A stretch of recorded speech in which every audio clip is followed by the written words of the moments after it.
بسم اللہ الرحمن الرحیم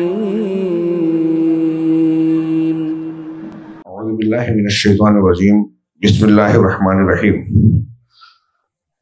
فاعلم انہ لا الہ الا اللہ واستغفر لذنبک وللمؤمنین والمؤمنات واللہ یعلم متقلبکم ومثواکم وقال تعالی ان اللہ يحب التوابين ويحب المتطهرين وقال يا أيها الذين آمنوا توبوا إلى الله توبة نصوحا۔ محترم حاضرین، ہمارے سب کے باپ ابو البشر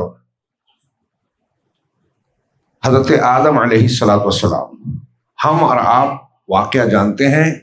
قرآن نے بیان کیا کہ ان سے ایک غلطی ہوئی، جنت میں رہتے ہوئے جس درخت کے کھانے سے اللہ نے منع کیا تھا، شیطان کے بہکاوے میں آ کر اسے کھا لیا۔ چنانچہ جنت کے لباس سے محروم ہوئے اور پھر جنت سے بھی محروم ہوئے۔ لیکن فتلقى آدم من ربہ کلمات، آدم نے اپنے پروردگار سے کچھ کلمات سیکھے، حاصل کیے، اور پھر اسے کہا فتاب علیہ، جس کے نتیجے میں اللہ تبارک و تعالیٰ نے ان کی توبہ قبول کی۔ ان کے وہ کلمات جو اللہ نے سکھائے تھے قرآن نے درج کیے۔ فرمایا حضرت آدم اور ان کی بیوی حضرت حوا علیہ السلام نے کہا ربنا ظلمنا انفسنا وان لم تغفر لنا وترحمنا لنکونن من الخاسرین، کہ پروردگار ہم نے اپنے نفسوں پر ظلم کیا، غلطی کی۔ یہ آدم علیہ السلام جو ہمارے باپ ہیں وہ کہہ رہے ہیں اللہ نے ان کو سکھایا کہ ہم نے اپنے نفسوں پر ظلم کیا۔ یہ ایک علامت ہے کہ ان کی اولاد قیامت تک جو پیدا ہونے والی ہے، آنے والی ہے، وہ اگرچہ شریعت اور اللہ کے احکامات کی پابند ہے، بہت سارے، جیسے جنت میں آدم کو ایک درخت سے منع کیا گیا تھا، دنیا میں بہت سارے درختوں سے ہمیں اور آپ کو منع کیا گیا ہے۔ یہ اللہ کا قانون ہے۔ اللہ نے خیر کے ساتھ شر کو بھی پیدا کیا، نیکی کے ساتھ برائی کو بھی پیدا کیا، انسان کے اندر دونوں مادے رکھے، اور اسی کی کشمکش اور مقابلہ آرائی ہے دنیا میں، اسی بنیاد پر امتحان ہے، اسی کی بنیاد پہ جنت اور جہنم کا فیصلہ ہونا ہے۔ چنانچہ اللہ تبارک و تعالیٰ نے جو شر کو پیدا کیا، گناہ کو، کچھ لوگ سوال کرتے ہیں کہ جب اللہ کو ناپسند تھا تو پیدا کیوں کیا؟ پیدا کرنے کی 20 وجہ ہے، اس میں سے ایک بہت بڑی وجہ، نمایاں وجہ یہ ہے کہ اللہ تبارک و تعالیٰ بندوں کا امتحان لینا چاہتا ہے، بندوں میں توبہ کرنے والوں کو پسند کرتا ہے۔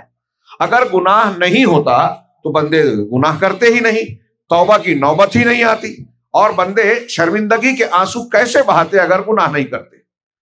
تو کئی حکمتوں میں سے ایک حکمت یہ ہے کہ اللہ تبارک و تعالیٰ آزمانا چاہتا ہے، اور اس کی علامت ابو البشر سب کے باپ میں دکھا دی کہ انہوں نے ایک غلطی کی، اور یہ بھی بتا دیا کہ غلطیوں کے نتیجے میں جنت سے محرومی ہوتی ہے۔ جنت کو حاصل کرنا ہے تو غلطی سے بچیں، یا غلطی ہو جائے تو توبہ کریں۔ اللہ تبارک و تعالیٰ توبہ کرنے والوں کو پسند کرتا ہے۔ پروردگار نے جو کلمات سکھائے، میں اس کا ذکر کر رہا تھا، ربنا ظلمنا انفسنا، پروردگار ہم نے اپنے نفسوں پر ظلم کیا۔ ہم میں سے ہر شخص ظلم کر رہا ہے اپنے آپ پر کہیں نہ کہیں۔ وَإِن لَمْ تَغْفِرْ لَنَا، لیکن پروردگار اگر تو نے بخشا نہیں، مغفرت نہیں کی، توبہ اور استغفار، ہمارا عنوان یہ ہے، توبہ پلٹنا، استغفار گناہوں کو ڈھانپ دینا، اس پر پردہ ڈال دینا، اور ایک دونوں کو ملا کے جب معنی کیا جاتا ہے تو ایک ماضی کے گناہوں سے اپنے آپ کو اللہ کی طرف پلٹانا ہے، اور ایک مستقبل میں اس بات کا عزم کرنا ہے کہ میں اب گناہ نہیں کروں گا۔ ہاں، اور اگر دونوں اکیلے استعمال ہو تو ایک دوسرے کے معنی میں داخل ہوں گے۔ ربنا ظلمنا انفسنا، پروردگار ہم نے اپنے نفسوں پر ظلم کیا، وَإِن لَمْ تَغْفِرْ لَنَا، اور اگر تو نے ہمیں بخشا نہیں، وَتَرْحَمْنَا، اور رحم نہیں کیا، لَنَكُونَنَّ مِنَ الْخَاسِرِينَ، تو ہم یقیناً پکی بات ہے کہ خسارہ اٹھانے والوں میں سے، نقصان اٹھانے والوں میں سے ہو جائیں گے۔ یہ ہم سب کے لیے ہے جملہ۔ اگر اللہ تبارک و تعالیٰ نے ہمیں معاف نہیں کیا، اللہ تعالیٰ نے ہم پر رحم نہیں کیا، تو ہم سب خسارہ اٹھانے والوں میں سے ہو جائیں گے۔ اس لیے اللہ کی طرف پلٹنا، اللہ کی مغفرت طلب کرنا ہم سب کے لیے بہت ضروری ہے، فرض ہے۔ یہ سیدنا آدم کے کلمات تھے۔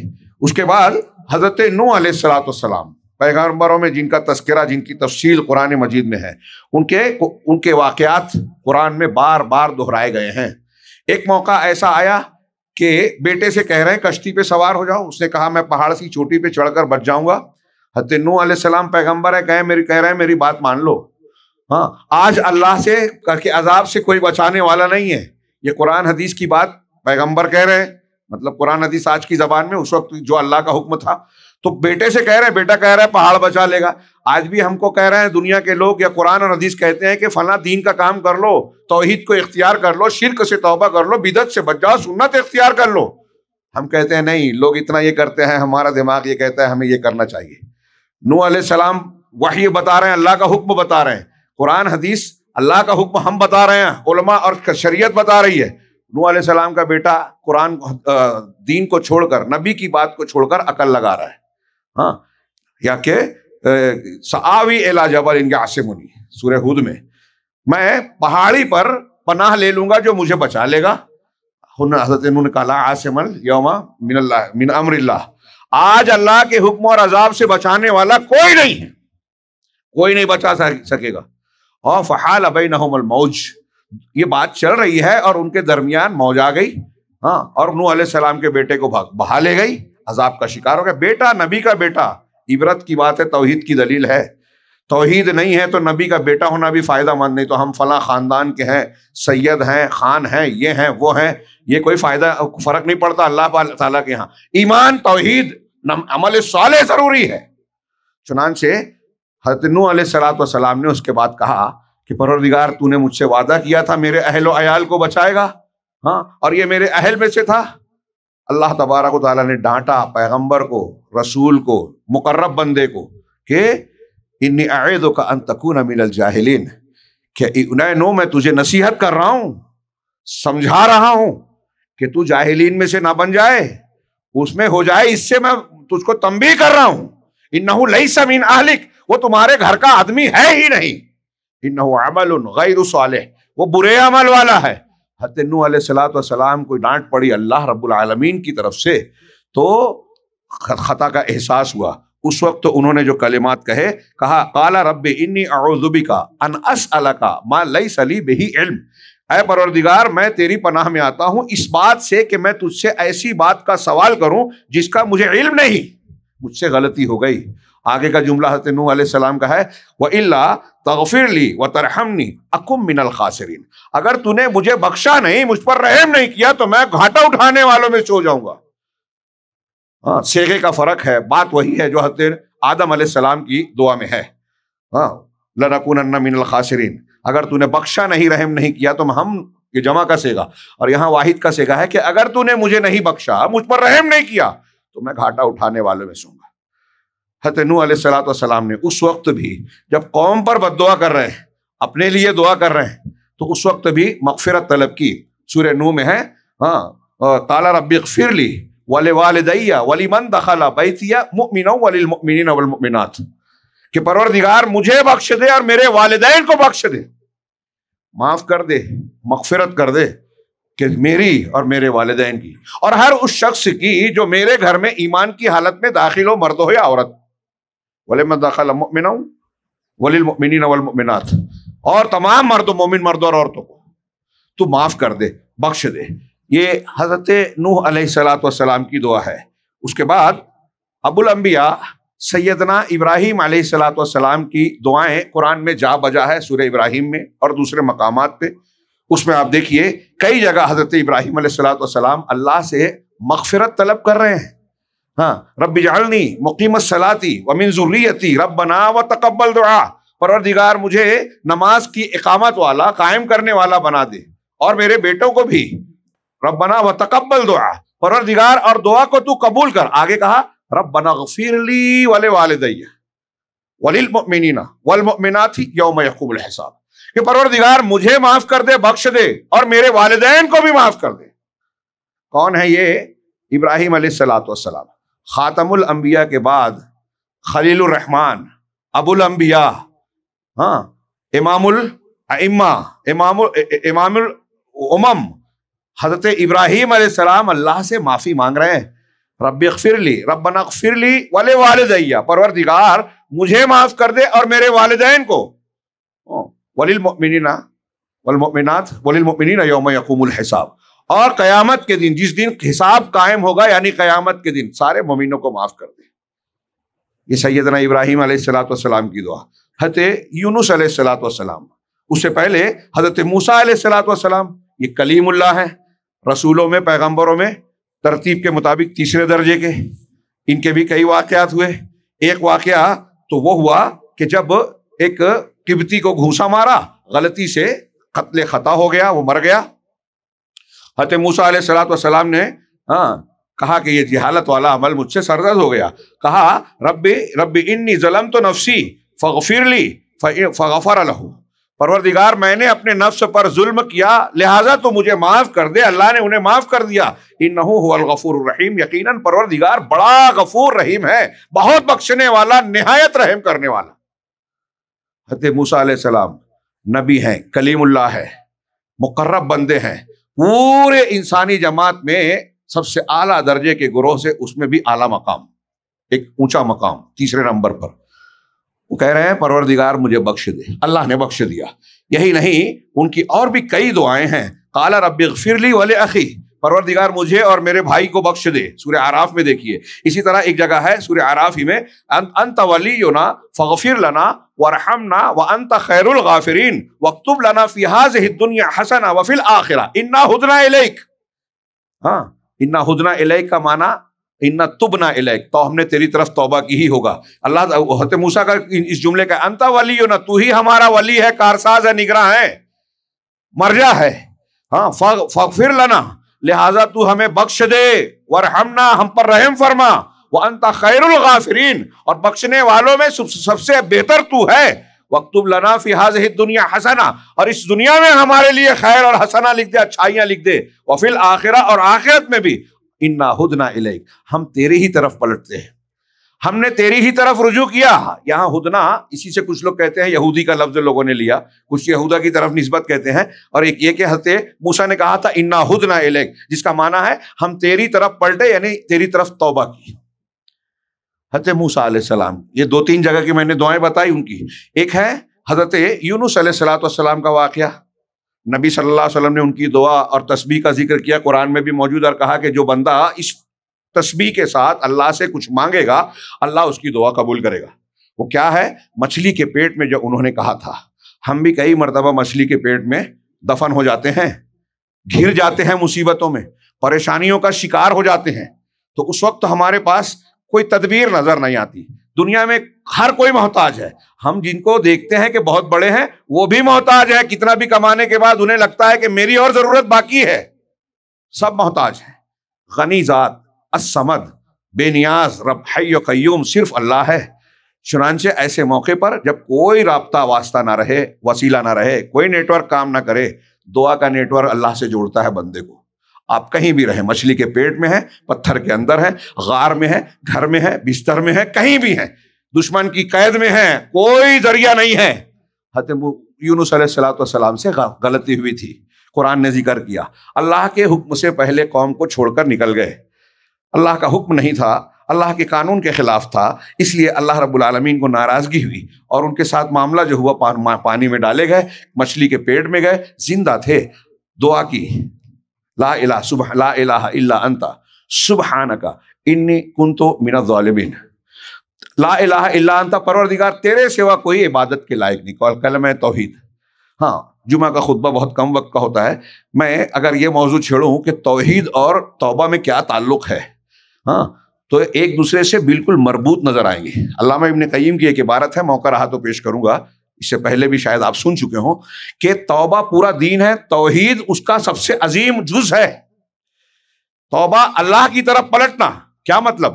آپ جب توحید اختیار کرتے ہیں تو شرک کو چھوڑ کے توحید کی طرف آ رہے ہیں، ایمان اختیار کر رہے ہیں تو کفر کو چھوڑ کر ایمان کی طرف آ رہے ہیں، نیک عمل، نماز پڑھ رہے ہیں، عبادت کر رہے ہیں تو برائیوں کو چھوڑ کر آپ اللہ کی عبادت کی طرف آ رہے ہیں۔ پورے دین کو جب آپ متوجہ ہو رہے ہیں تو آپ پلٹ رہے ہیں دین کی طرف، اللہ کی طرف۔ اس طرح سے پورا کا پورا دین توبہ ہے۔ غور کیجئے، یہ علامہ ابن قیم کی بات کو میں نے اپنے الفاظ میں بیان کیا کہ پورا دین توبہ ہے، اور اسلام کے جتنے اسلام، ایمان، احسان کے جو معنی ہیں، مطالب ہیں، سب توبہ میں شامل ہیں۔ کیوں؟ اس لیے کہ توبہ کا مطلب یہ ہوتا ہے کہ اللہ ظاہراً، علماً، عملاً، ظاہراً اور باطناً جو چیزیں اللہ کو ناپسند ہیں انہیں چھوڑ کر ظاہراً اور باطناً جو چیزیں اللہ کو پسند ہیں ان کی طرف پلٹنا۔ جو میں نے ایک دو مثال دی، جو چیزیں ناپسند ہیں انہیں چھوڑ کر ان چیزوں کی طرف پلٹنا جو اللہ تعالیٰ کو پسند ہے۔ اب ایک آدمی مسلمان ہو رہا ہے تو شرک و کفر چھوڑ کر اسلام قبول کر رہا ہے، ایمان کو اختیار کر رہا ہے تو وہ شرکیہ باتوں کو اور بہت ساری کفریات کو چھوڑ کر جو ہے ایمانیات کو قبول کرتا ہے، خرافات اور وقت کو ضائع کرنے کو چھوڑ کر عبادات اور اللہ کی فرما برداری کو قبول کرتا ہے۔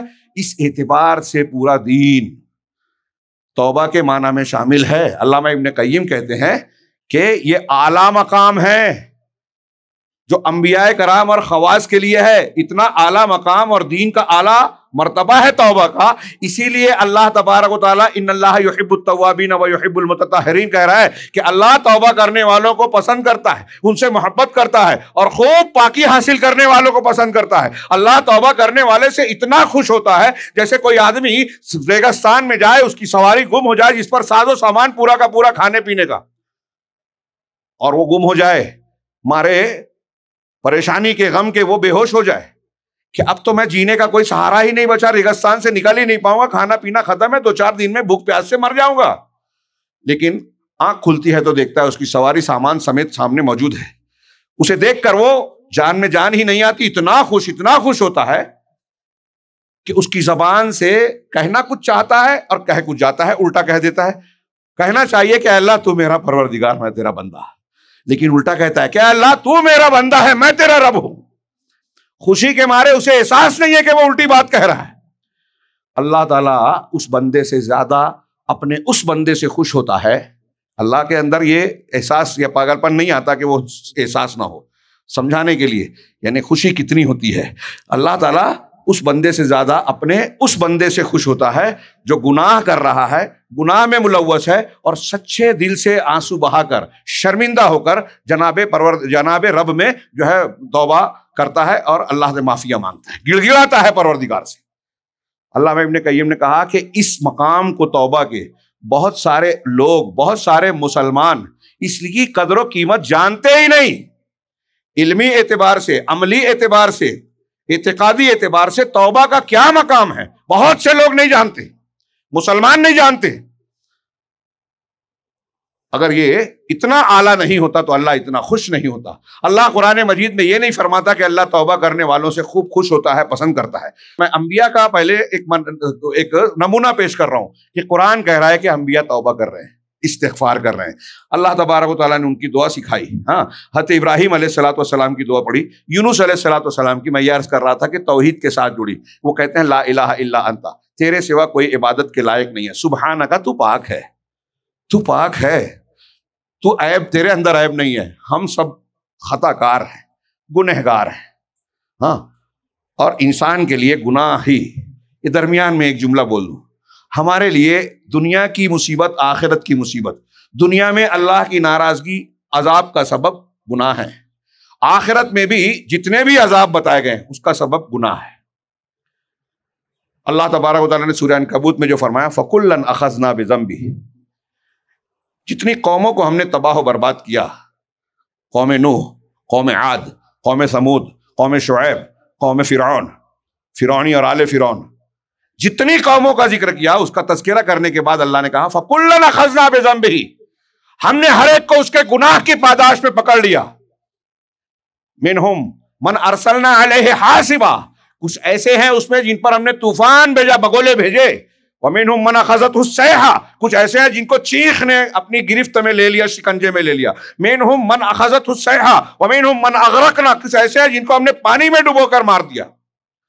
قوم نوح، آل فرعون۔ وَمِنْهُمْ مَنْ خَسَفْنَا، معاف کیجئے پہلے یہ تھا وَمِنْهُمْ مَنْ خَسَفْنَا بِهِ الْأَرْضَ، کچھ ایسے ہیں جن کو زمین میں دفنا دیا، قارون اور دوسرے لوگ۔ اللہ تعالیٰ نے کہا آگے وما کان اللہ لیظلمہم، کچھ ایسے ہیں جن کو ہم نے ڈبو دیا، اور اللہ ایسا نہیں ہے کہ لوگوں پر ظلم کرے، ولکن الناس انفسہم یظلمون، ہاں لوگ خود اپنے آپ پر ظلم کرتے ہیں۔ ہر ایک کو کیوں پکڑا اللہ نے؟ بذنبہ، اس کے گناہ کی پاداش میں۔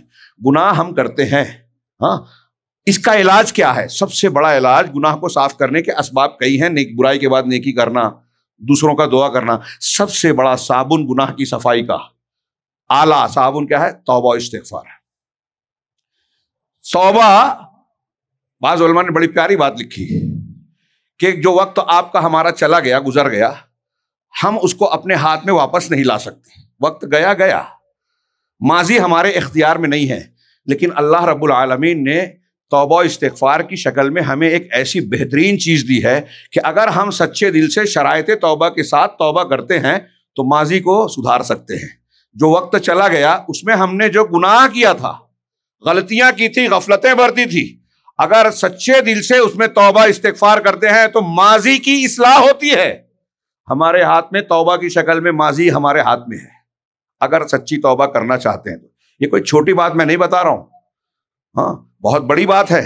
ہاتھ جو وقت جو چلا گیا ہے ہمارا ماضی کا، آپ ان میں کی ہوئی غلطیوں، گناہوں، کوتاہیوں، غفلتوں کے بارے میں شرمندہ ہو کر رب العالمین سے معافیہ مانگتے ہیں تو آج بھی ایک روز کل سورہ فرقان کی آخری آیتیں پڑھی گئی تھی، اس میں شرک کا، قتل ناحق کا اور پھر زنا کا ذکر ہے، اور جو اس کو کرے گا بہت اس کو بڑا عذاب ملے گا۔ اللہ تعالیٰ نے آگے کہا الا من تاب وآمن وعمل عملا صالحا، سوائے اس کے جو توبہ کرے، ایمان لائے اور نیک عمل کرے۔ ہاں پہلے کر چکا گناہ، شرک کیا، زنا کیا، قتل ناحق کیا، لیکن توبہ کیا ہے سچی توبہ۔ اس کی سچی توبہ کی علامت یہ بھی ہے کہ اب توبہ کرنے کے بعد ایمان لا رہا ہے، عمل صالح کر رہا ہے، نیک عمل کر رہا ہے، تو اللہ تعالیٰ نے کہا اولئک الذین یبدل اللہ سیئاتہم حسنات، کہ یہی وہ لوگ ہیں جن کے سیئات اور برائیوں کو اللہ حسنات سے بدل دے گا، صرف معاف نہیں کرے گا، صرف معاف نہیں کرے گا۔ آواز آ رہی؟ صرف معاف نہیں کرے گا بلکہ اللہ تبارک و تعالیٰ ان کی برائیوں کو نیکیوں سے بدل دے گا۔ کیسا کرم ہے رب العالمین کا، ماضی کی اصلاح ہی نہیں ہو رہی ہے، اس کی غلطیوں کو سدھار بھی دیا رب العالمین نے، اس کو کام والا بنا دیا۔ انہیں جو نیکی آپ نے کی نہیں وہ نیکی بن گئی۔ یہ ماضی کا کتنا اچھا فائدہ ہے توبہ کا، غور کیجئے۔ لیکن اس کے لیے یہ آسان کام بھی نہیں ہے، ہر کوئی کرتا بھی نہیں ہے۔ یہ انبیاء کرام کی میں مثال دے رہا ہوں اس آغاز کلام میں۔ حضرت یونس علیہ السلام کہہ رہے ہیں کہ پروردگار تیرے سوا کوئی معبود برحق نہیں، سبحانک تو پاک ہے، انی کنت من الظالمین، میں ظالمین میں سے تھا۔ یہ توبہ ہے۔ جملہ یہ نہیں ہے کہ معاف کر دے مجھے، لیکن مطلب وہی ہے کہ میں ظالمین میں سے تھا ہوں، لہذا معاف کر دے، تو تیرے سوا کوئی معبود برحق نہیں، میں مان رہا ہوں۔ اور توحید گناہوں کو معاف کرنے کا سب سے بڑا ذریعہ ہے، کفارہ گناہ ہے۔ میں نے پچھلے ہفتے حدیث پیش کی تھی نا کہ اے ابن آدم، تو جب تک مجھ سے دعا مانگتا رہے گا، مجھ سے امید کرتا رہے گا، میں تجھے معاف کرتا رہوں گا، مجھے کوئی پرواہ نہیں، کوئی نقصان نہیں ہے رب العالمین کا۔ اسی میں ہے کہ اگر تو زمین آسمان بھر کے گناہ لائے گا، شرط یہ ہے کہ میرے ساتھ شرک نہ کیا ہو، تو اتنی ہی مغفرت کے ساتھ میں تجھے ملوں گا۔ توحید رہے گی تو مغفرت ملے گی، شرک نہیں رہے گا تو مغفرت ملے گی۔ کہتے ہیں نا نماز ان الصلاۃ تنہی عن الفحشاء، نماز گناہوں کو صاف کرتی ہے۔ سب سے بڑا گناہ صاف کرنے کا ذریعہ توبہ اور توحید ہے، اور ان دونوں کا چولی دامن کا ساتھ ہے۔ توبہ کا جزو اعظم توحید ہے، اور توحید کا جزو اعظم توبہ ہے۔ دونوں ایک دوسرے سے جڑی ہوئی ہیں۔ آگے میں ابھی یہ ایک دو نبی کی دعا بتانا چاہ رہا ہوں۔ خود حضرت یونس علیہ السلام اور جتنے پیغمبر ہیں شاید ہی کوئی ملے جس کی دعا کا ذکر نہیں ہے۔ نبی کریم صلی اللہ علیہ وسلم خاتم النبیین، ہمارے لیے اسوہ، ہمارے پیارے نبی جناب محمد رسول اللہ علیہ وسلم کا اسوہ۔ میں نے خطبے کے آغاز میں سورہ محمد کی ایک آیت پڑھی۔ اللہ نے آپ کو خطاب کر کے کہا واحد کے سگے سے، فعلم، اے رسول جان لیجئے۔ رسول کو خطاب، ہمیں خطاب ہے، کیونکہ وہ ہمارے لیے اسوہ ہے۔ الا یہ کہ کوئی تخصیص کی دلیل آ جائے کہ یہ رسول کے لیے خاص ہے، 4 سے زیادہ شادی آپ کر سکتے ہیں، خالصۃ لک، وہاں اللہ کہہ دیتا ہے کہ آپ کے لیے خاص ہے۔ تو اے نبی یہاں خطاب کیا، تو نبی کے ذریعے سے ہم بھی مخاطب ہیں۔ فعلم، علم حاصل کیجئے، جان جائیے اس کے تفسیر میں لوگوں نے کہا کہ اب اگلا جو جملہ آ رہا ہے ہر مسلمان کے لیے اس کا علم سیکھنا ضروری ہے، فرض ہے، لازم ہے، اس سے بچ نہیں سکتا، دامن بچا نہیں سکتا۔ کیا علم حاصل کرنا ہے؟ فَاعْلَمْ أَنَّهُ لَا إِلَٰهَ إِلَّا اللَّهُ، اللہ کے سوا کوئی عبادت کے لائق ہے ہی نہیں، یہ آپ کو سیکھنا ہے، جاننا ہے، اللہ کا حکم ہے، آرڈر ہے، تو سیکھنا ہے، یہ بنیاد ہے دین کی۔ اور ساتھ ساتھ وَاسْتَغْفِرْ لِذَنبِكَ، اور اپنے گناہوں کی معافی مانگتی رہیے۔ نبی صلی اللہ علیہ وسلم کا تو کوئی گناہ تھا ہی نہیں، بطور نبوت آپ سے کچھ خطا ہوئی تو فوراً اصلاح ہو گئی کہ شہد نہیں پیوں گا، فوراً آیت آ گئی، آپ نے توبہ کر لی، تو اس قسم کی غلطیاں ہوئی معاف ہو گئی۔ اس کی کئی توجیہ کی ہے، ہم اس تفصیل میں فی الحال نہیں جاتے، اللہ کے رسول معصوم ہے، یہ ہمارا عقیدہ ہے۔ ہاں، اور یہ جو ذنب کہا گیا اس کے اپنے اپنے محمولات ہیں، تو اپنے گناہ کی معافی مانگیے، استغفار کیجیے، نبی سے کہا جا رہا ہے۔ اور ہر انسان ایک انسان ہے، ہر وقت تو ذکر کر سکتا ہے کیا؟ ہر اللہ کی ہر نعمت کا یا کسی چند نعمت کا بھی شکریہ ادا کر سکتا ہے کہ ہم کر سکتے ہیں؟ اللہ نے جو دیا اس کا شکر نہیں کر سکتے۔ اس اعتبار سے ہر انسان میں ایک کمی ہے، اللہ رب العالمین اس کمی کی بنیاد پر بخشش کرتا ہے کہ ہمارے اندر توحید ہے، ایمان ہے، تو کوتاہیوں کو نظر انداز کرتا ہے، کم عمل پر زیادہ اجر دیتا ہے، گناہ کرنے کے بعد معافی دیتا ہے، یہ اس کی رحمت، رحمان و رحیم ہونے کا ایک حصہ ہے۔ چنانچہ اللہ تعالیٰ نے اپنے پیغمبر سے کہا کہ اپنے گناہ کی معافی مانگیے، وَلِلْمُؤْمِنِينَ وَالْمُؤْمِنَاتِ، اور مومنوں کے لیے مغفرت طلب کیجیے، اور مومن مردوں اور عورتوں کے لیے مغفرت طلب کیجیے، نبی سے کہا جا رہا ہے۔ اور پھر نبی کریم صلی اللہ علیہ وسلم نے اس پر کیسے عمل کیا؟ ہاں، آپ نے جو دعا توبہ استغفار کی جو دعائیں بتائی ہیں، اگر یہ سلسلے سے پیش کی جائے کوئی عالم جمعہ کے خطبے میں کہ اللہ کے نبی اور قرآن میں مغفرت کی، توبہ کے مانگنے کی جو دعائیں بتائی ہیں، ان سب کو پڑھا جائے تو میں سمجھتا ہوں کہ آدھا سال یا پورا سال اس میں چلا جائے۔ ہر جمعہ کو نبی کریم صلی اللہ علیہ وسلم کی مغفرت طلب کرنے کی دعائیں الگ الگ ہیں۔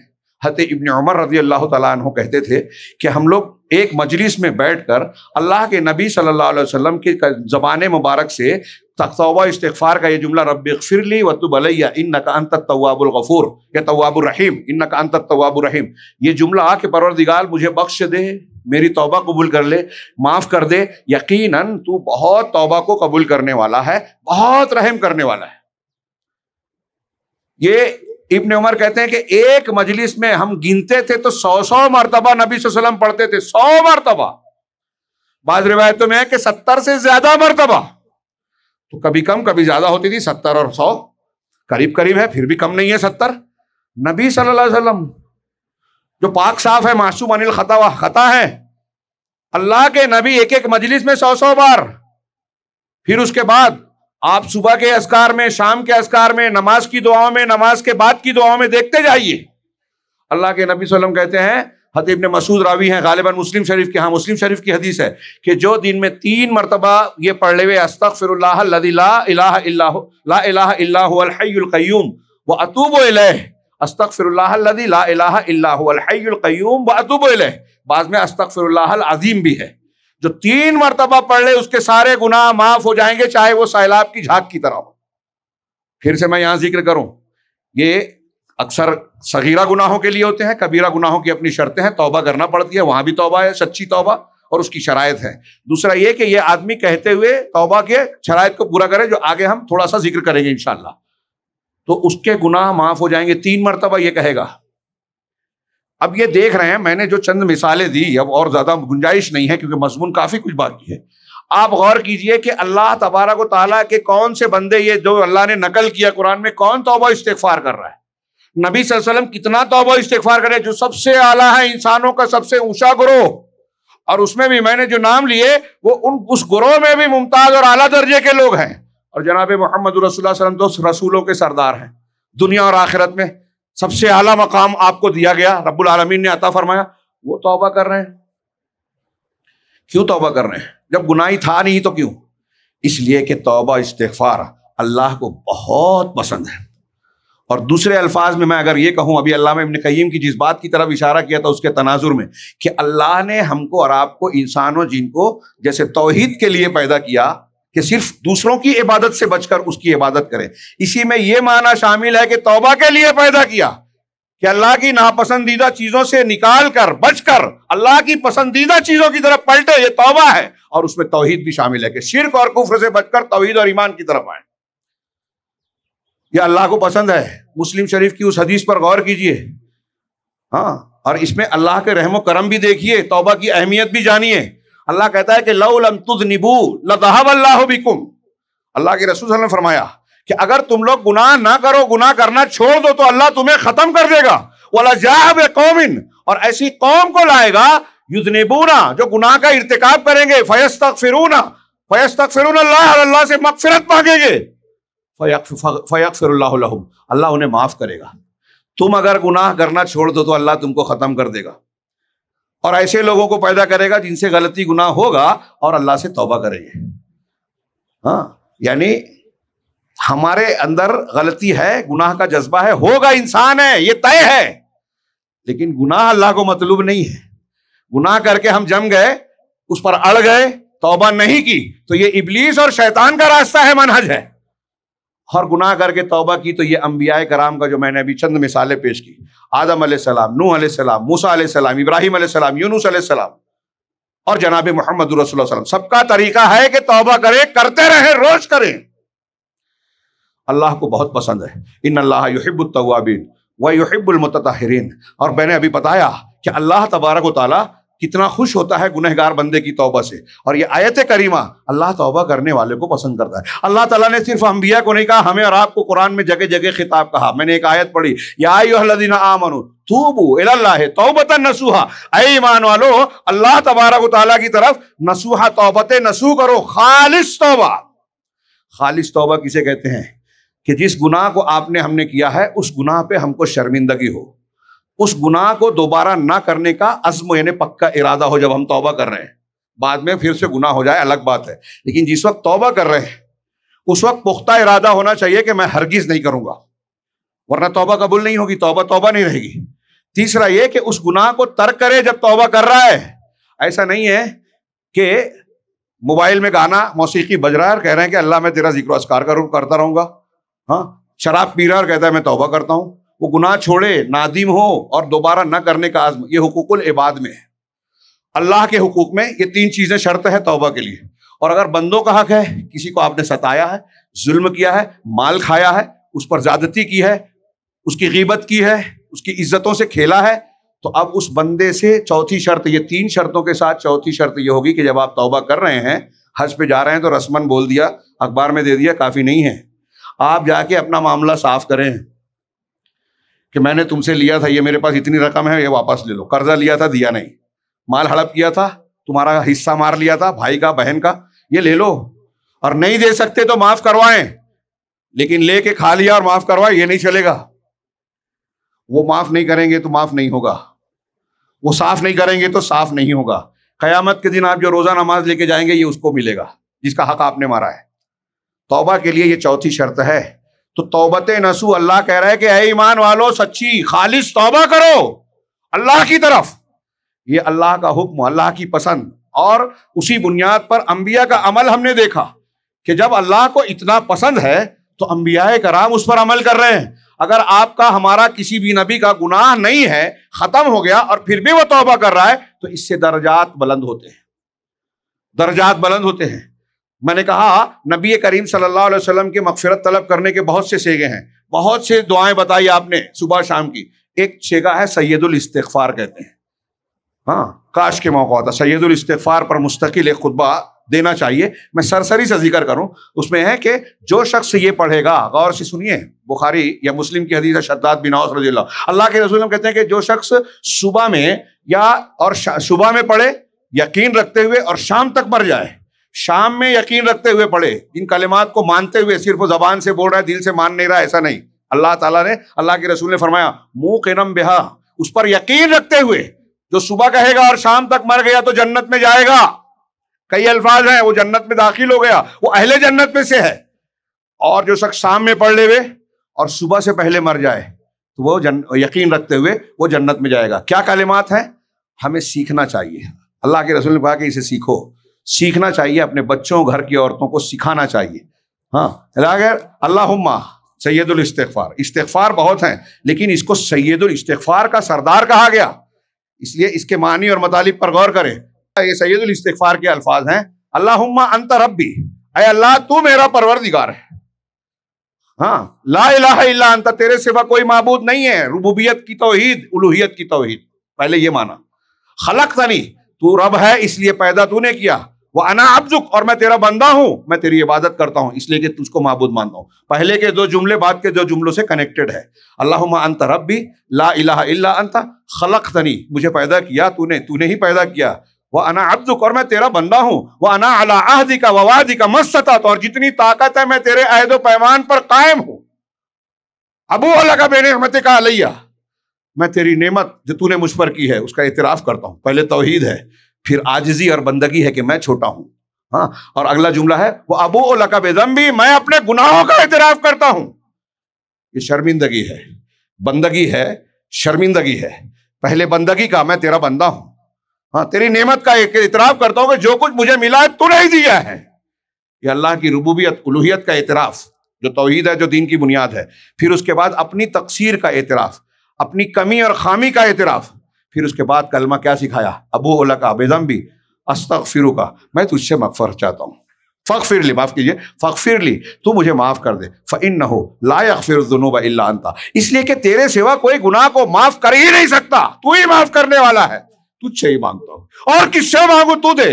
یہ ہے سید الاستغفار، توحید بھی ہے، بندگی کا اظہار بھی ہے، گناہ کا اعتراف بھی ہے، گناہ سے معافی کا مطالبہ بھی ہے، اس لیے سید الاستغفار ہے، سب چیزیں اکٹھا ہے جو اللہ کو ہم سے مطلوب ہے۔ اگر اس پر یقین کے ساتھ کوئی مر گیا تو یقیناً جنت میں جائے گا، کیونکہ یہ اس چیز پر بندہ مر رہا ہے جو اللہ کو چاہیے ہم سے، جس کو نجات کی بنیاد قرار دیا ہے رب العالمین نے، توبہ، توحید، بندگی، اللہ کا شکر، اللہ کی بڑائی اور کبریائی کا اعتراف، سید الاستغفار میں یہ سب آ گیا۔ تو یہ رسول اللہ صلی اللہ علیہ وسلم کے توبہ و استغفار کے صیغے ہیں۔ اب یہ توبہ میں نے اختصار کے ساتھ انبیاء کا، اللہ کا حکم، اللہ کو پسند ہے یہ بتایا، توبہ کے معنی کی طرف تھوڑی توجہ دلائی۔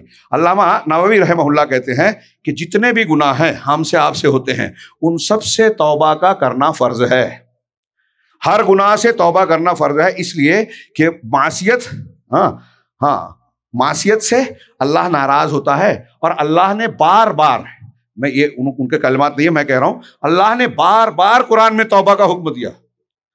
شاید ہی کوئی مقام قرآن کا ملے، حدیثوں میں ملے، جو توبہ اور استغفار کے معنی کی تعلیم سے خالی ہو۔ لہذا آپ دیکھیے کہ جتنے اعمال ہیں، اعمال کے آخر میں اللہ تبارک و تعالیٰ نے عام طور سے توبہ و استغفار کا حکم دیا۔ مجھے گھڑی نہیں پتا وقت کتنا رکھ کے بتا دیجیے گا، کتنا باقی ہے، کب تک کرنا ہے مجھے؟ جی ہے 15-20 منٹ۔ ہاں، اللہ تبارک و تعالیٰ کیا نام ہے نے بتایا مجلس کے آخر میں کوئی بھی آپ نیک عمل کریں، عبادت کریں، اکثر عبادتوں کا جائزہ لیجیے تو آپ کو نظر آئے گا کہ اسلامی تعلیم میں عبادتوں کے اخیر میں توبہ استغفار کا حکم دیا گیا ہے۔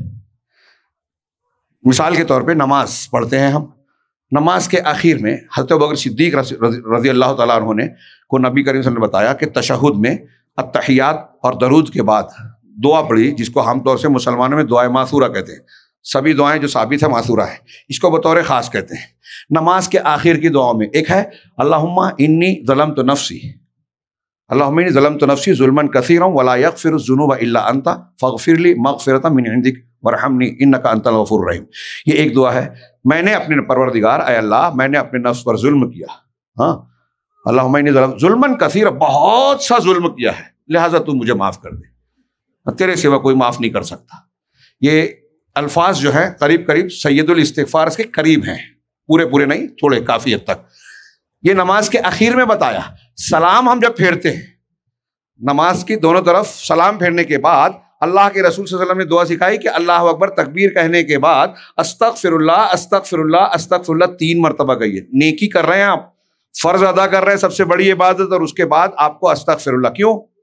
اس لیے کہ اگر نماز میں کوئی کمی ہو گئی، دماغ ادھر ادھر چلا گیا، خشوع خضوع میں، ارکان میں، عبادت میں، اذکار میں کچھ غلطی ہو گئی ہے تو پروردگار معاف کر دے۔ نماز کے اخیر میں، نماز کے بعد استغفار کی تعلیم۔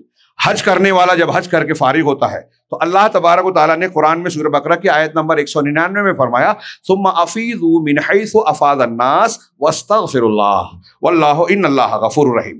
پھر جیسے لوگ لوٹتے ہیں منی اور عرفات والے کے بعد، جیسے لوگ افاضہ کرتے ہیں تو ویسے ہی تم بھی لوٹ جاؤ اور اللہ سے مغفرت طلب کرتے رہو. حاجی کو کہا، اب یہ آخر کے عمل چل رہے ہیں حاجی کے، تو استغفار کرنا ہے. کہا یقیناً اللہ بہت غفور، بہت بخشنے والا، بڑا رحم کرنے والا ہے. یہ حج کے آخر میں کہا.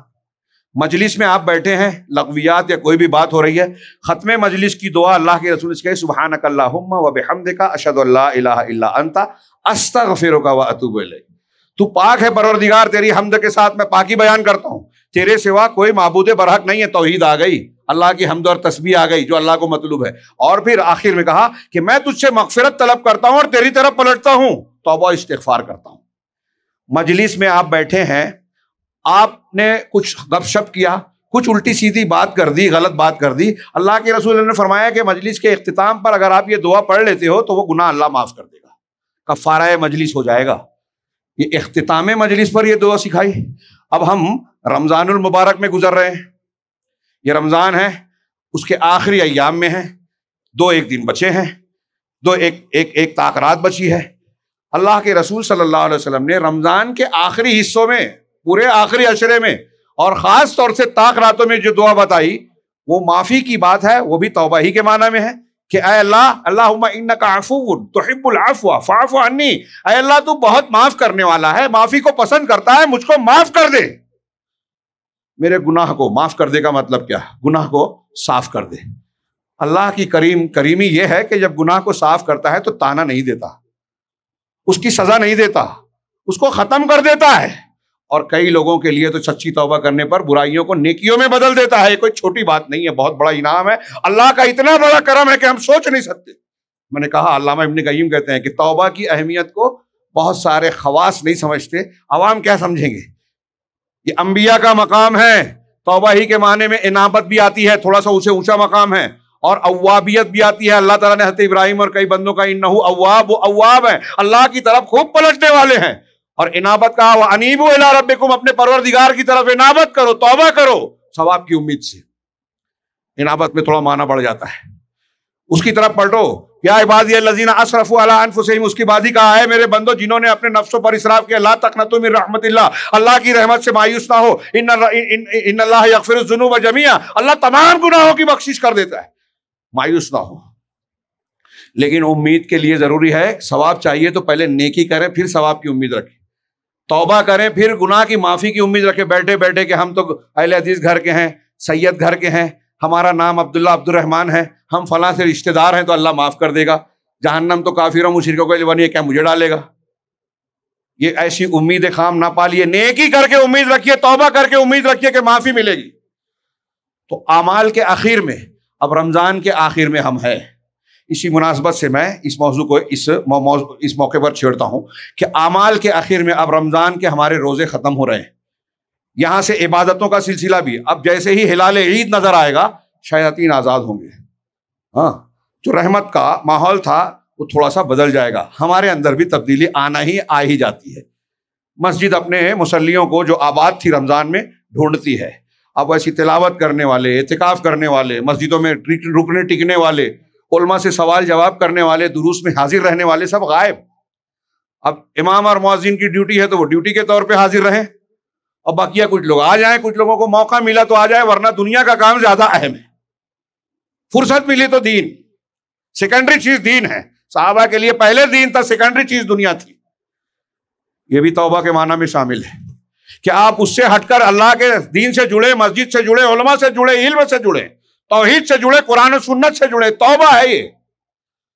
تو قرآن کے رمضان کے اس آخر میں سچے دل سے معافی مانگے، توبہ کریں، آنسو بہائیں. پروردگار کو یہ آنسو جو دل کی گہرائیوں اور جذبے کے ساتھ، شرمندگی کے ساتھ ہوتے ہیں، بہت پسند ہے. جیسا کہ میں نے کہا، ہاں وقت نہیں ہے اس لیے آخری پہلو پر ایک بات کرنا چاہتا ہوں کہ توبہ کی شرطوں میں سے ایک شرط یہ ہے کہ آپ کا یہ عزم ہو کہ میں آئندہ یہ گناہ نہیں کروں گا، اور جس گناہ سے توبہ کر رہے ہیں اس گناہ پہ پکے طور سے شرمندہ ہوں. اب اس کی مثالیں دیکھیے. 99 قتل کیا تھا ایک شخص نے، جا کے اس زمانے کے ایک راہب سے ہاں جو عالم نہیں تھا. آج کل سوال کرتے ہیں لوگ عالم نہیں ہے, اس کو ماننا کہ نہیں ماننا, اس کو ماننا کہ عالم ہونا چاہیے. ہاں فتویٰ عالم سے پوچھیے, مفتی سے. ہر عالم بھی ہر مفتی نہیں ہوتا. اپنے یہاں یہ قیامت کی نشانی بہت عام ہوتی جا رہی ہے کہ جاہل لوگ عالم بنتے ہیں, فتوے دے رہے ہیں, کوٹ ٹائی پہن کے جو ہے وہ اپنے آپ کو دیندار اور دین کا مبلغ بتاتے ہیں. یہ مذاق نہیں ہے, طنز نہیں ہے, یہ قیامت کی نشانی ہے, فتنہ پھیلانے کا ذریعہ ہے. اور ہمارا نوجوان روز دماغ کھاتا ہے, اس کی سننا کہ نہیں سننا, اس کی سننا کہ نہیں سننا. ارے جو پکا معتبر عالم ہے اس کو پکڑ لیجئے, جو متنازع ہے چھوڑ دیجئے. تو وہاں وہ گیا ایک راہب کے پاس, عبادت گزار کے پاس, لمبا کرتا لمبی داڑھی, سب عالم نہیں ہوتے. تو کہا کہ میں نے 99 قتل کیے ہیں, توبہ ہے کہ نہیں؟ کہا نہیں, اتنا قتل کیا کیسے معاف ہوگا؟ غصے میں آیا, اور جب کہا جہنم میں جانا ہے تو یہ تو بھی لے, سینچری پوری کر دی, 100 کو مار دیا. لیکن پھر سچی توبہ تھی, دل میں پھر ندامت ہوئی, عالم کے پاس گیا. آپ واقعہ جانتے ہیں صحیح بخاری وغیرہ میں. اس نے کہا کہ اللہ کی توبہ, اللہ کا رحم, معافی ہمارے گناہوں سے کہیں زیادہ ہے. اللہ کے نام ہے الغفار, بہت بخشنے والا. حضرت نوح علیہ السلام نے جو قول اپنی قوم سے کہا تھا, اللہ نے ہم سے بھی کہا ہے, استغفروا ربکم, اپنے پروردگار سے مغفرت مانگو, انہ کان غفارا, وہ بہت بخشنے والا ہے. یرسل السماء علیکم مدرارا, وہ تم پر موسلا دھار بارش برسائے گا. ویمددکم باموال وبنین, وہ تمہاری مدد کرے گا مال کے ذریعے, اولاد کے ذریعے.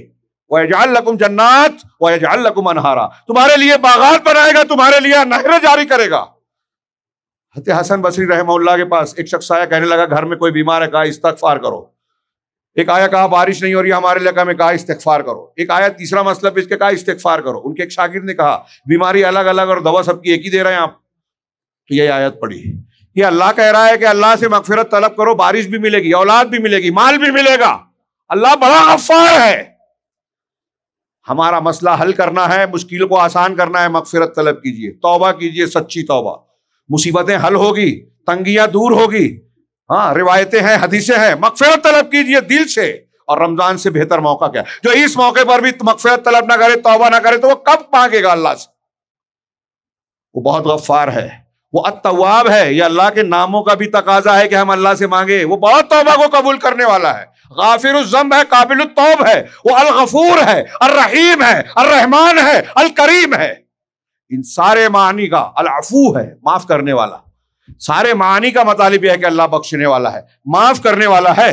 چنانچہ یہ اور بھی روایتیں ہیں. اس کی کرم کا معاملہ یہ ہے, میں نے پیچھے حدیث پیش کی تھی کہ بندہ گناہ کرتا ہے اور کہتا ہے پروردگار معاف کر دے, تو اللہ فرشتوں سے کہتا ہے میرے بندے نے گناہ کیا, اور وہ جانتا ہے جو اس کا ایک رب ہے جو گناہ پر پکڑتا بھی ہے اور معاف بھی کرتا ہے. اس نے مجھ سے معافی مانگی, فرشتوں گواہ رہو میں نے معاف کیا. بندہ پھر سے گناہ کرتا ہے, پھر سے کہتا ہے رب میں نے گناہ کیا معاف کر دے. پھر اللہ فرشتوں سے کہتا ہے میرے بندے نے پھر گناہ کیا. لیکن وہ جانتا ہے کہ اس کا ایک پروردگار ہے, رب ہے, جو پکڑتا بھی ہے گناہ پر اور معاف بھی کرتا ہے. معافی مانگی ہے اس سے, تو پھر گواہ رہو میں اسے معاف کرتا ہوں. تیسری مرتبہ کرتا ہے تو رب العالمین فرشتوں سے کہتے ہوئے آخر میں کہتا ہے اور تم گواہ رہو, میرا بندہ جب تک ایسا کرتا رہے گا میں معاف کرتا رہوں گا. اس کی رحمت اتنی وسیع ہے. تو 99 اور 100 قتل کر دینے والے کو اللہ نے معاف کیا. رحمت کے فرشتے نیک لوگوں کی بستی کی طرف, وہ عالم کے مشورے پر جا رہا تھا, ان سے ایک بالشت بروں کی بستی کے مقابلے میں زیادہ قریب تھا. اچھے اور برے, یعنی رحمت اور عذاب کے فرشتوں میں جھگڑا ہوا کون اس کی رو لی جائے. اللہ نے کہا جس بستی کے قریب زیادہ ہو اس کے لوگوں کے ساتھ معاملہ کیا جائے. تو نیک لوگوں کی بستی سے ایک بالش زیادہ قریب تھا, نیک لوگوں کا معاملہ ہو. اللہ نے 100 قتل والے کو بھی معاف کیا, لیکن اس سے یہ امید نہیں کہ ہم نے تو ابھی ایک بھی قتل نہیں کیا تو 4 کرنے میں نہیں. ہاں ایک بلی کو مارنے والی عورت بھی جو ہے جہنم میں چلی گئی. ہمارا جذبہ کیا ہے؟ توبہ سچے جذبے سے, توبہ کرنے کے بعد توبہ پہ ٹکے رہنا. رمضان میں ہم عبادت کر رہے ہیں, اعتکاف کر رہے ہیں, تلاوت کر رہے ہیں, قیام اللیل کر رہے ہیں, مسجد میں نماز کی پابندی کر رہے ہیں, تو اب توبہ کرتے ہوئے سچے دل سے کہیں کہ اب رمضان کے بعد بھی میں پابندی سے نماز پڑھوں گا, قرآن کی تلاوت کروں گا, علم سیکھوں گا, شرک اور توحید کا لحاظ کروں گا, اپنے بچوں کے اندر دین سکھانے کی کوشش کروں گا, گھر میں دینی ماحول بناؤں گا, دعاؤں اذکار کا اہتمام کروں گا. یہ پکا ارادہ کیجئے. ابھی توبہ کی عید کے ہی دن اگر آپ آزاد ہو گئے اور دوسرے ڈگر پہ چل گئے, فرض نمازیں چھوڑ دی, تو اس کا مطلب آپ کی توبہ سچی نہیں تھی. میں ایک دو مثال دے کے بات کو ختم کروں کہ سچی توبہ جب کی حضرت غامدیہ نے, ایسی 50 صحابہ کی مثال ہے, انبیاء کی میں نے دی. جب غامدیہ نے، ایک عورت ہے، خاتون ہے، نرم و نازک کہلاتی ہیں خواتین، بدنامی کا ڈر مردوں سے زیادہ عورتوں کو ہوتا ہے. ہاں، آپ اور ہم گناہ کریں، کچھ اوپن ہو جائے، چل جاتا ہے کہ بدنام بیٹے کی بھی شادی آسانی سے ہو جاتی ہے، بدنام بیٹی کی جلدی نہیں ہوتی ہے نا. اس کے باوجود آپ دیکھیے کہ غامدیہ ایک صحابیہ ہیں، جوہینہ کا میرے ہاتھ میں ہے، میں ایک ہی کا ذکر کرتا ہوں. ایک صحابیہ ہے، زنا ہو گیا، نبی صلی اللہ علیہ وسلم کے پاس آئیں. آپ واقعہ جانتے ہیں لیکن پھر سے دہرائیے توبہ کے تناظر میں، ان کے جذبے کے تناظر میں. ہاں، زنا ہو گیا، اللہ کے رسول مجھ پر حد جاری کیجیے. ہاں، میں نے حد کو پار کر دیا.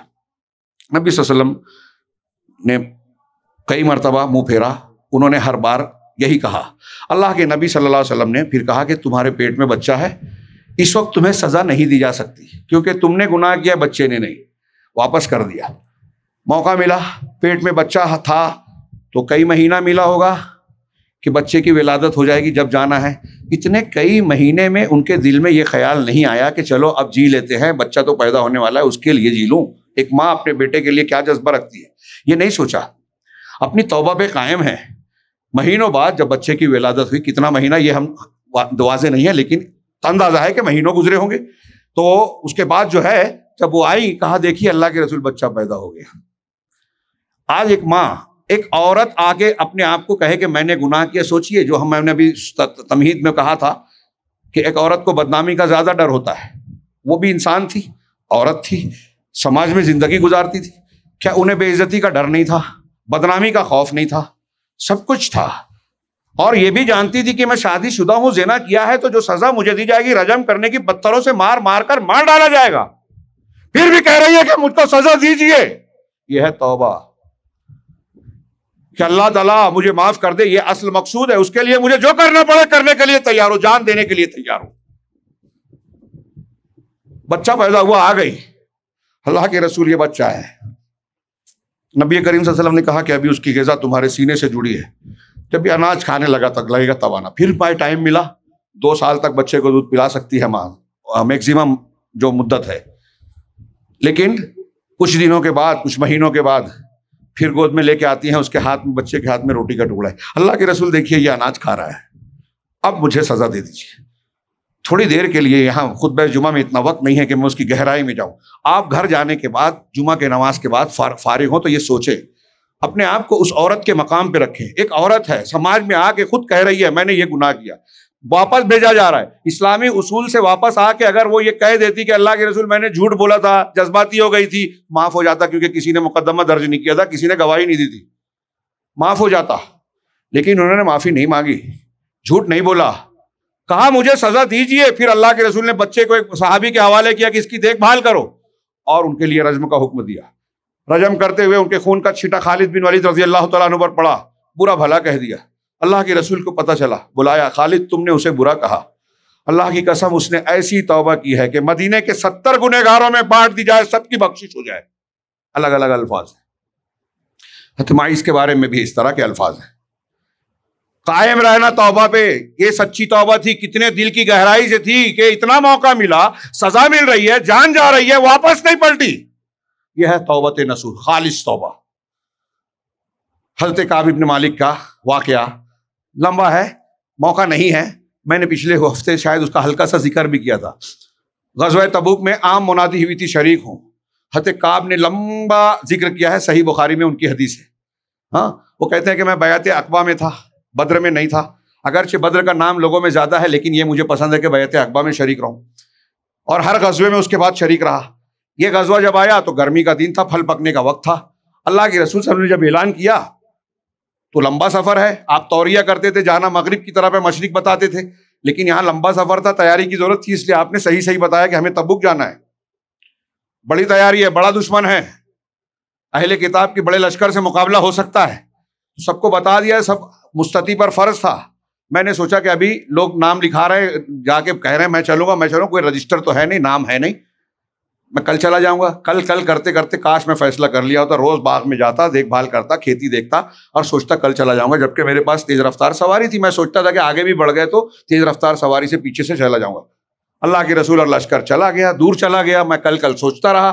مدینہ میں گھومتا تو یا تو عورتیں نظر آتی یا سچا مسلمان وہ نظر آتا جو اہل عذر ہیں، ٹانگ ٹوٹی ہے، معذور ہے، جو نہیں جا سکتے تھے وہ ہے، یا منافقین ہیں جن پر منافقت کا الزام تھا، وہ لوگ تھے، اور ان میں شرمندہ ہوتا تھا، یہاں تک کہ پتہ چلا آپ تبوک پہنچ گئے۔ تبوک کی تفصیل جانے دیجیے، اللہ کے رسول نے وہاں پوچھا، پھر پتہ چلا واپس لوٹ رہے ہیں، یہ گو مگو میں تھے کہ میں کیا کروں گا، کیا بولوں گا، کبھی سوچتا جھوٹ بول دوں گا، کبھی سوچتا سچ۔ اللہ کے رسول مسجد نبوی میں آ کر بیٹھے، سفر سے لوٹتے تو پہلے مسجد میں بیٹھتے، میں ان کے پاس گیا، سلام کیا، اللہ کے رسول نے کھسیانی مسکراہٹ کے ساتھ، غصے کے ساتھ میری طرف مسکرا کر دیکھا اور کہا کہ تمہارا کیا معاملہ تھا؟ تو کہا اللہ کے رسول اگر آپ کے علاوہ میں کسی اور شخصیت کے سامنے بیٹھتا تو اللہ نے مجھے اتنا بولنے کی صلاحیت دی ہے، جدل دیا ہے کہ میں جھوٹ بول کے اپنے آپ کو بچا سکتا ہوں، لیکن میں جانتا ہوں اللہ کے رسول اگر آج میں آپ سے جھوٹ بول کے آپ کی معافی لے لوں تو کل مجھے اللہ رسوا کر دے گا، لہٰذا میں جھوٹ نہیں بولتا، میں سچ بولتا ہوں کہ میرے پاس کوئی عذر نہیں تھا اور میرے پاس سواری بھی تھی، لیکن میں سستی میں آپ کے ساتھ شریک نہیں ہو سکا۔ اللہ کے رسول کہتے ہیں کہ اس نے سچ کہا، جاؤ اب تم اللہ کے فیصلے کا انتظار کرو۔ تو کئی لوگوں نے ملامت کی کہ آپ جھوٹ بول دیتے، بہانہ کر لیتے، منافقین کی طرح جو دو بہانے کر رہے ہیں۔ اللہ کے رسول مغفرت، اس سے پہلے کوئی غلطی کی نہیں، اللہ کے رسول دعا کر دیتے تو معافی ہو جاتی۔ کہا اتنا بولا کہ میں سوچنے لگا کہ چلا جاؤں، لیکن پھر پوچھا کہ کوئی اور بھی ہے کیا میرے علاوہ جس کا میرے جیسا معاملہ؟ کہا دو اور ہیں، مرارہ بن ربیع اور ہلال بن امیہ۔ کہا یہ دونوں بھی بدری صحابی ہیں، مجھ سے بزرگ ہیں، بوڑھے ہیں، جب ان کا معاملہ ہے تو پھر میں صبر کروں گا، ان کے ساتھ رہوں گا، اللہ کا فیصلہ آئے گا میں توبہ کروں گا۔ چنانچہ اب کہا کہ مدینہ ہم تینوں کے لیے بدل گیا، وہ میرے دو بزرگ جو ساتھی تھے وہ تو بوڑھے تھے، گھر میں نماز پڑھتے، گھر میں روتے بیٹھے ہوئے تھے، میں نماز تو مسجد نبوی میں جا کے پڑھتا، سلام کرتا مسلمانوں سے، کوئی مجھے جواب نہیں دیتا، مخاطب کرتا منہ پھیر لیتے، اللہ کے نبی صلی اللہ علیہ وسلم کو دیکھتا، سلام کرتا، آپ ایسے جواب نہیں دیتے، لیکن میں جب اپنے نماز میں مشغول ہوتا اور کنکھیوں سے ترچھی کر کے نگاہ دیکھتا، تو جب میں نماز میں رہتا اللہ کے رسول صلی اللہ علیہ وسلم کی طرف دیکھتے تھے، لیکن سلام پھیر کے جب میں آپ کی طرف دیکھتا تو آپ چہرہ پھیر لیتے تھے۔ مجھے بہت تکلیف ہوتی کہ میں جب نماز پڑھتا ہوں رسول اللہ صلی اللہ علیہ وسلم میری طرف دیکھتے ہیں اور اس کے بعد آپ منہ پھیر لیتے ہیں۔ اسی گھومگو میں ایک دن میں اپنے بھائی جو بچپن کے دوست بھی تھے، قتادہ کے باغ میں پیچھے سے گیا، ان کے سامنے گیا، سلام کیا، انہوں نے منہ پھیر لیا، میں نے پھر سامنے جا کے سلام کیا، پھر منہ پھیر لیا، تیسری مرتبہ سلام کیا اور کہا کہ کیا میں اللہ اور اس کے رسول سے محبت نہیں کرتا؟ قتادہ نے کہا اللہ اور اس کے رسول بہتر جانتے، پھر منہ پھیر لیا۔ میں رونے لگا، میری آنکھ سے آنسو بہ پڑے اور میں جیسے گیا تھا ویسے باہر آ گیا۔ توبہ دیکھیے، وہ مدینہ جو بھائی بھائی کے لیے قربانی دینے والا تھا، کوئی سلام کا جواب نہیں دے رہا ہے، بات نہیں کر رہا، کیوں؟ اللہ کے رسول نے منع کیا ہے، اور ایک صحابی، ایک مومن بندہ کیسے وہ کام کرے گا جو رسول اللہ صلی اللہ علیہ وسلم نے منع کیا؟ رشتہ دار بھی بات نہیں کر رہے۔ کہا اسی کیفیت میں تھا کہ ایک دن میں بازار سے گزر رہا تھا تو ایک شخص آیا غسان کا، کہ ایک بادشاہ کا ایلچی، اس نے کہا کہ کون ہے جو بتائے کہ کعب ابن مالک کون ہے؟ لوگوں نے میری طرف اشارہ کر دیا، وہ آیا، کہا کہ آپ کعب ہیں؟ کہا ہاں۔ کہا غسان کے بادشاہ نے آپ کو یہ خط دیا؟ بادشاہ نے خط دیا۔ آج ہمارے پاس صدر جمہوریہ، وزیر اعظم کا ڈائریکٹ میسج آ جائے تو کیا کریں گے ہم لوگ؟ ہاں، ہم لوگوں کا کی حیثیت کیا ہے اور کیسے؟ تو انہوں نے کہا جیسے ہی کھول کے میں نے خط پڑھا، اس میں لکھا تھا کہ فلاں کی طرف سے کعب کو میں نے سنا ہے کہ آپ کے ساتھی نے آپ کے ساتھ بڑا ظالمانہ برتاؤ کیا ہے، میں اپنے الفاظ میں ان کی بات کہہ رہا ہوں، ہاں تم ایسے آدمی نہیں ہو جن کے ساتھ ایسا سلوک کیا جائے، آپ ہمارے پاس آ جائیے، ہم آپ کو عزت دیں گے اور آپ کے ساتھ مل کر جو ہے ان کا کام کریں گے۔ حضرت کعب نے پڑھتے ہی سوچا وچا نہیں، کہا یہ اور ایک مصیبت ہے، ایک مومن بندے کو اسلام اور مسلمانوں کے خلاف کوئی بھڑکائے تو سوچنا نہیں چاہیے۔ کہا یہ تو ایک اور مصیبت ہے، خط لیا اور سامنے جل رہے تنور میں لے جا کے ڈال دیا، یہی ان کا جواب تھا۔ پھر اس کے بعد اپنی کیفیات کا ذکر کرنے کے بعد کہتے ہیں کہ 40ویں دن اللہ کے رسول صلی اللہ علیہ وسلم کا ایک ایلچی آیا اور کہا کہ اے کعب، اللہ کے رسول نے حکم دیا ہے صلی اللہ علیہ وسلم، حکم دیا ہے کہ آپ کی بیوی، اپنی بیوی کو بھی اپنے سے الگ کر دو، بیوی سے بھی جدائی اختیار کر لو۔ حضرت کعب ابن مالک کہتے ہیں کہ طلاق دینا ہے یا کچھ اور؟ یہ نہیں کہا کہ میں نہیں مانوں گا، یہ نہیں کہا کہ ایسا کیوں، چون چرا نہیں کیا، بلکہ یہ پوچھا کہ اس کا مطلب کیا ہے؟ طلاق دینا ہے تو طلاق دوں گا۔ کہا نہیں، طلاق نہیں دینا ہے، علیحدگی اختیار کرنا ہے۔ اپنی بیوی سے کہا مائکے چلے جاؤ، والدین کے گھر چلے جاؤ، چلی گئی۔ لوگوں نے کہا کہ مرارہ بن ربیع کی بیوی نے اجازت مانگی، تم بھی مانگ لو۔ کہا وہ بوڑھے ہیں، ان کی خدمت کی ضرورت ہے، اس لیے ان کو اللہ کے رسول نے اجازت دے دی۔ چنانچہ حضرت کعب کہتے ہیں کہ اس کے بعد میں اکیلا اسی گومگو میں تھا، مدینہ کی گلیوں میں گھومتا، مسجد نبوی میں جاتا، لوگ کنکیوں سے جب میں نہیں دیکھتا میری طرف دیکھتے، نبی صلی اللہ علیہ وسلم دیکھتے، جب میں ان کی طرف متوجہ ہوتا منہ پھیر لیتے۔ کہا اسی حالت میں 50واں دن تھا، اپنے گھر کی چھت پر فجر کی نماز کے بعد بیٹھا ہوا تھا، غم میں تھا، اور میری وہی کیفیت تھی جو قرآن میں ذکر کی، لقد تاب اللہ وعلی الثلاثۃ الذین خلفوا، کہ اللہ نے ان 3 لوگوں کی سورہ توبہ میں ان 3 لوگوں کی توبہ کو قبول کیا جو پیچھے رہ گئے۔ ایک سورہ ہی ہے سورہ توبہ، توبہ کی اہمیت، اس میں بار بار توبہ کا ذکر ہے، منافقین، مشرکین، کافرین، گنہگار، سب لوگوں کے لیے، مسلمانوں میں جو سب کی توبہ کا دروازہ کھلا ہے اس سورہ میں بتایا گیا، اور ایک مومن کو التائبون العابدون، عبادت سے پہلے توبہ کرنا چاہیے، یہ بھی بتایا گیا۔ تو کہتے ہیں کہ اس کا ذکر جو اللہ نے کیا تھا کہ 3 لوگوں پر، کہ ضاقت علیہم الارض بما رحبت، جب زمین اپنی تمام کشادگی کے باوجود ان پر تنگ ہو گئی، یہی کیفیت تھی ہمارے لیے، اور جزین لوگ اجنبی ہو گئے تھے، جس شہر میں رہتے ہیں سارے پہچان کے، کوئی بات کرنے والا نہیں۔ سوچیے آپ حیدرآباد میں رہتے ہیں، آپ کے پڑوس میں، محلے میں، گھر میں کوئی آپ سے بات نہ کرے، منہ پھیر لے، کیسا لگے گا؟ بائیکاٹ ہو جائے تو اجنبی ہو جائے گی اپنی ہی زمین، اپنا ہی شہر، اپنا ہی گھر۔ وہی کیفیت تھی ہماری۔ حضرت کعب کہتے ہیں کہ اچانک سلا کی پہاڑی سے تیز آواز آتی ہے، ابشر یا کعب، اے کعب خوش ہو جاؤ۔ کہا میں نے آواز سنی اور سجدے میں گر گیا، میں نے سمجھ لیا کہ اللہ کی طرف سے کشادگی آ گئی، کیونکہ جس مدینہ میں سلام کا جواب کوئی نہیں دے رہا ہے، وہاں ایک آدمی چیخ کر خوشخبری دے رہا ہے، اس کا مطلب اللہ نے میری توبہ قبول کر لی، کشادگی آ گئی۔ کہا میں خوشی خوشی سجدے میں گرا۔ مسلمان کو خوشخبری ملتی ہے تو اللہ کا شکر ادا کرتا ہے، سجدہ کرتا ہے، تکبر نہیں کرتا۔ حضرت کعب نے سجدہ شکر کیا، اٹھے، نکلے، اور ایک شخص اسلم کے، غفار اسلم قبیلے کا، بنو اسلم کا، گھوڑے پر دوڑ کر آ کے مجھے خوشخبری دی۔ کہا لیکن شیلا کی پہاڑی سے جس شخص نے آواز دی تھی اس کی آواز زیادہ پہلے پہنچی تھی، اس لیے وہ آدمی جب ملا تو میرے پاس ایک ہی جوڑا تھا، میں نے پڑوسی سے ایک جوڑا لیا اور اپنا جوڑا اس کو تحفے میں دے دیا کہ تو نے ایسی خوشخبری سنائی۔ اور اس کے بعد رسول اللہ صلی اللہ علیہ وسلم ملنے کے لیے لپک کر نکلا جب گھر سے، تو گھر سے راستے میں لوگ جوق در جوق مل رہے ہیں اور خوشخبری اور مبارکباد دے رہے ہیں کہ کعب مبارک ہو، اللہ نے تمہاری توبہ قبول کر لی، اللہ نے تمہاری توبہ قبول کر لی۔ کہا میں مسجد نبوی میں آیا، داخل ہوا، سلام کیا، اللہ کے رسول صلی اللہ علیہ وسلم اپنے بعض مہاجر اور بعض دوسرے صحابہ کے ساتھ بیٹھے ہوئے تھے، میں جیسے ہی داخل ہوا، حضرت طلحہ جو مہاجرین میں سے تھے اٹھ کر میرا استقبال کرتے ہیں، خوشخبری دیتے ہیں، میں مہاجرین میں سے وہی اٹھے، میں ان کو کبھی نہیں بھول سکتا۔ میں نے دیکھا کہ رسول اللہ صلی اللہ علیہ وسلم کا چہرہ دمک رہا ہے، آپ جب خوش ہوتے تھے تو 14ویں کے چاند سے زیادہ آپ کا چہرہ چمکتا تھا۔ اور اللہ کے رسول صلی اللہ علیہ وسلم سے میں نے جب سلام کر کے بیٹھا تو کہا کہ اے کعب، جب سے تمہاری ماں نے تم کو جنم دیا ہے اس دن سے لے کے آج تک، آج کا دن تمہارے لیے سب سے بہترین دن ہے کہ اللہ نے آسمان سے تمہاری کی توبہ کی قبولیت کا پروانہ اتارا۔ کوئی معمولی بات ہے کہ اللہ تعالیٰ نے قرآن مجید میں کہا کہ اللہ نے ان کی توبہ قبول کر لی۔ اللہ کے رسول نے کہا پوری زندگی کا سب سے بہترین، تو کہا اللہ کے رسول آپ کی طرف سے، یا کہا اللہ کی طرف سے۔ پھر اس کے بعد کہا کہ میں اپنا پورا مال صدقے میں دینا چاہتا ہوں، کہ نہیں 1/3، 1/3، تہائی بھی بہت ہے، باقی بال بچوں کے لیے بھی رکھو۔ ہاں، پھر اللہ کے رسول صلی اللہ علیہ وسلم نے انہوں نے کہا کہ اللہ کے رسول میں نے ایسا ایسا کیا، اور پھر بعد میں کہتے ہیں کہ جو قرآن نے کہا تو ہمارے لیے ہماری توبہ کی قبولیت کے ساتھ تعریف کی، میں نے سچ کہا تھا، اللہ اور رسول پہلے ناراض ہوئے، بعد میں معاف کر دیا۔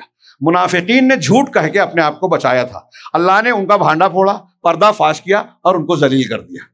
تو جھوٹ کا انجام بدنامی، رسوائی ہوتا ہے، سچ کا انجام اچھا ہوتا ہے۔ اس لیے اس دن سے میں نے مزید فیصلہ کر لیا کہ اب زندگی میں کبھی بھی جھوٹ نہیں بولوں گا۔ چنانچہ میں نے اب تک تو جھوٹ نہیں کہا۔ جب وہ روایت بیان کر رہے ہیں کہا امید ہے کہ اللہ آگے بھی محفوظ رکھے گا۔ یہ حضرت کعب ابن مالک کا جو واقعہ میں نے بیان کیا کہ توبہ پر کس طرح سے جمے رہے، 50 دن تک جھیلتے رہے، بائیکاٹ کو جھیلا، تکلیف کو جھیلا، دوسروں کے آفر کو ٹھکرایا، بیوی کو بھی الگ کر دیا، لیکن توبہ پر قائم رہے۔ یہ نہیں کہا کہ میں واپس جاتا ہوں، مدینہ چھوڑ دیتا ہوں، یا چھوڑو یہ سب کچھ، اس میں کیا رکھا ہے؟ توبہ پر قائم رہے۔ یہ ہے توبہ کی ایک شرط کو پورا کرنا، ندامت ساتھ رہی، عزم دوبارہ نہیں کریں گے، اور گناہ کو ترک کرنا۔ میرے بھائیوں، رمضان المبارک کے اخیر میں ہم نے جو کچھ روزے رکھے ہیں یقیناً اس میں کوتاہیاں ہوئی ہوگی، قیام کیا نہیں کیا، تلاوتوں میں کمی رہ گئی، اور معاملات میں ہم نے کچھ ایسی حرکتیں کی ہوگی جس میں کمیاں ہیں۔ اللہ تعالیٰ نے اسی لیے عید کے دن صدقۃ الفطر رکھا ہے کہ جو خامیاں رہے وہ یہ غریب کا کھانا بھی بنے، اور روزے دار کے افطار میں جو کمی رہ گئی ہے اس کا کفارہ بھی بنے۔ اور اس کے کفارے کی ایک شکل یہ ہے کہ ان آخری لمحات اور ایام میں ہم دل سے اللہ تعالیٰ کے جناب میں گڑ گڑا کر رو کر صحیح دل کے جذبے کے ساتھ توبہ کریں، اور یہ توبہ ایسی رہے کہ اس رمضان کے بعد حیدرآباد اور ہمارے مسلمان جہاں جہاں ہیں وہ اس طرح توبہ کریں کہ رمضان کے بعد یہ موسم بدل جائے، اور اگر ہم نے سچی توبہ کر کے اللہ کے دامن میں رحمت میں پناہ پا لی تو کوئی بلڈوزر ہمارا گھر توڑ نہیں پائے گا، کوئی نیتن یاہو ہمارے مسلمانوں پر حملہ نہیں کر سکے گا، کوئی بے گناہ مسلمان رسوائی اور ذلت کے ساتھ جیل میں قید و بند کی صعوبت نہیں جھیلے گا، ہمارے خلاف ایسے قوانین نہیں بنے گا کہ ہم بے بس بنے دیکھتے رہیں، بکریوں کی طرح انتظار کرتے رہیں کہ آج وہ کٹا ہے کل ہماری باری ہے، آج اس کا گھر گیا ہے کل ہماری باری ہے۔ اگر ان بے عزتیوں سے بچنا ہے تو اللہ کے دامن میں آئیے، توبہ کیجئے، لوٹیے، یہ لوٹنا ہی توبہ ہے۔ اللہ رب العالمین سے دعا ہے کہ وہ اس رمضان کو ہمارے لیے سچی توبہ کا موقع بنا دے، اور اس سچی توبہ کی برکت سے ہماری زندگی میں برائی سے نیکی کی طرف، شرکیات، کفریات، بدعات سے توحید اور سنت کی طرف پلٹنے کا ذریعہ بنا دے، گناہوں سے نیک کاموں کی طرف، بد اخلاقی سے اچھے اخلاق کی طرف پلٹنے اور توبہ کرنے کا ذریعہ بنا دے، اور پروردگار اس پر قائم رکھے، اور جب بھی ہماری موت آئے تو اسی ایمان اور اسی توبہ پر آئے، تاکہ اللہ تبارک تعالیٰ بغیر کسی برزخ اور آخرت کے عذاب دیے ہوئے ہمیں جنت میں ڈال دے۔ اللہ تعالیٰ ہم سب کو جنت میں ڈالے، جنت میں ملائے۔ اقول قولی ھذا واستغفر اللہ لی ولکم سائر المسلمین، وصلی اللہ علی نبینا محمد، بارک اللہ لنا ولکم فی القرآن المجید، ونفعنا وإياكم بالآيات والذکر الحکیم، انہ تعالی جواد کریم ملک بر رب۔